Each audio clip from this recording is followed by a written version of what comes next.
तो जय हिंद मेरे प्यारे साथियों। आज क्लास 10 के बिहार बोर्ड 2026 के लिए बायोलॉजी में पोषण पढ़ेंगे। तो पोषण में हम लोग पहले पढ़े थे स्वपोषण और परपोषण किसे कहते हैं। तो परपोषण में भी क्या होता है कि परपोषण के टाइप 3 गो होते हैं।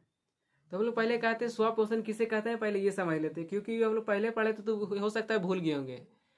तो स्वपोषण यानी खुद से भोजन बनाना ही क्या कहता है, स्वपोषण कहते हैं। खुद से भोजन स्वयं बनाना यानी स्वयं पोषण हो गया स्वपोषण। और परपोषण के बाद दूसरे पे इंडिपेंडेंट रहना यानी दूसरे पर निर्भर रहना, उसे क्या कहते हैं, परपोषण कहते हैं। और परपोषण में भी 3 प्रकार का होता है। मृत पोषण हो गया, मृतजीवी पोषण हो गया, और परजीवी पोषण हो गया, और प्राणी सम पोषण हो गया। तो आज इन्हों तीनों टाइप को क्या करेंगे यानी समझेंगे और अच्छा से समझने की कोशिश कर लेंगे ताकि इसको से कभी ना भूल सकें। तो चलिए समझते हैं। परपोषण, तो परपोषण यानी कि दूसरे पे निर्भर रहना, उसे क्या कहते हैं, परपोषण कहते हैं। यानी दूसरे पे निर्भर आकर ही क्या करना, अपना भोजन बनाना। जैसे मनुष्य भी आता है, इसमें क्या मनुष्य जो होता है परपोषण स्वपोषण में आता है। जैसे कि एक वयस्क इंसान रहेगा तो खुद खाना बना सकता है, लेकिन एक छोटा बच्चा रहेगा तो खाना नहीं बना सकता, वो क्या आ जाएगा, परपोषण में चला जाएगा। और जानवर हो गया, कीड़ा मकोड़ा हो गया, कुछ और जीव हो गया, जैसे कि परपोषण में आ जाते हैं। और परपोषण कितने प्रकार के होता है, 3 प्रकार के। पहला होता है मृतजीवी परपोषण। तो ऐसा जीव जो मृत शरीरों से क्या होता है, अपना भोजन प्राप्त करता है। यानी मृत जीव जो होता है मृत शरीरों से ही क्या करता है, अपना भोजन प्राप्त करता है, उसे मृतजीवी परपोषण कहते हैं। जैसे बैक्टीरिया हो गया, प्रोटोजुआ हो गया, कवक, ये सब क्या होता है, मृतजीवी परपोषण में आते हैं। ये दूसरा यानी कि मृत शरीरों से क्या करते हैं, अपना भोजन प्राप्त कर देते हैं। ये हो गया मृतजीवी में आ गया। और दूसरा क्या है, परजीवी परपोषण। यानी कि इस प्रकार के जीव जो होते हैं दूसरे के संपर्क में रहकर क्या करते हैं, अपना अस्थायी रूप से भोजन बनाते हैं।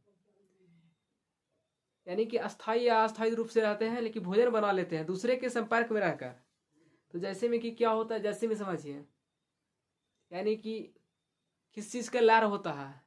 जैसे लार हो गया, यानी कि क्या चीज हो गया बोले तो लार क्या हो, यानी कि लेते हैं, यानी अमरबेला के पेड़ हो गया। अमरबेला जो होता है छत्ता नींद घेर लेता है, एक लार जाता है ऊपर, छत्ता नींद घेर लेता है, वो दूसरे के संपर्क में रहकर ही क्या कर रहा है, अपना अस्थायी रूप से भोजन बना रहा है।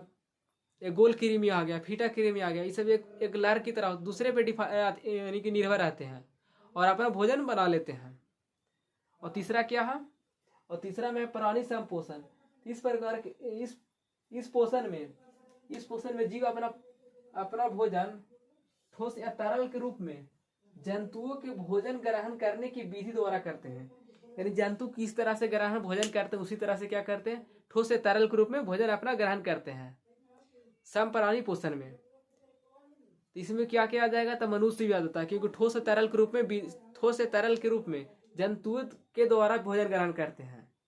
तो मनुष्य आ गया, जानवर आ गया, मेढक आ गया, ये सब क्या करते हैं, ठोस या तरल के रूप में ही अपना भोजन ग्रहण करते हैं।